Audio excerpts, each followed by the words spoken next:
The Western Upper Peninsula's Rock Playground offers fun for kids of all ages. Whether you have experience in climbing or not, with the proper guide and instruction, you too can try something different on your next wild weekend. I think it's a great activity because it's something that people of all ages can do. You can adapt it, make it as difficult as you want or as easy as you want.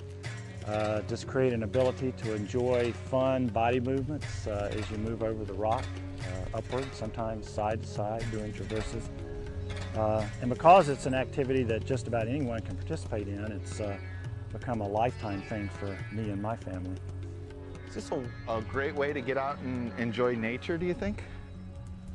Fortunately, most of the rock crags around the country are positioned in some of the most beautiful terrain we have. Getting out into the woods or even the desert environment to learn about the characteristics of those environments is just fascinating. Does it almost make you feel like you're not in Michigan sometimes out here? Oh, for sure. Particularly some of the areas just north of here. It's absolutely gorgeous, and you'd never believe that you were in Michigan with some of the views and some of the height of some of the climbs. Now, is it a good idea to have a guide or an experienced climber with you all the time? It's probably essential in climbing that if you're going to participate in this activity, that someone, either you or someone in your group, who is able to observe all the mechanics of the anchor system and the procedures, is able to observe that at all time to make sure that someone doesn't make a mental error or screw up in a way that's going to really increase the risk of injury. Rope! Now, if accidents are going to happen, when do they generally happen? What's the cause? Well, believe it or not, most accidents happen not when people are climbing. They happen when you may be setting up a climb and you're not tied into the system, or someone climbs up, they untie from the safety system. So that's why you want to be real cautious when setting up a climb or when you're done with the climb. In top rope climbing, we put the anchors at the top of the rock crag. This means you got to have some way to get up there. Usually there's a trail to follow to hike up to what we call the backside. You set up the anchor so that the rope connection is positioned over the edge of the rock to protect the rope from abrading or potential cuts in the rock.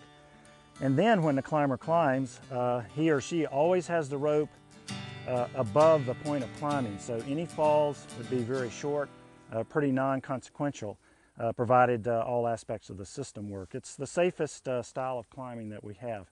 So to simulate a fall, I'd be climbing up, and if I slipped, you can see that my belayer catches me and the safety system works, and it's really not falling, you basically just hang. So what I can do is kind of find my holds, get back on the rock, and then continue climbing. When a novice first looks at climbing or observes someone climbing, they think it's mainly a strength kind of sport, but a big part of it for beginners as well as the very experienced climber is solving a movement puzzle that a certain sequence of rock features presents. Do you have any clues? It's a great way to build self-esteem in that you have this problem, and a lot of times it's a difficult problem, and you work through that problem to get to the top of the climb. And it is a great sense of accomplishment to do so. This rock climbing sounds a lot like life to me. It is. And the other fascinating thing is it's not one of these sports where you're over your prime when you're 20 or 30. It's something that you can do for a long, long time.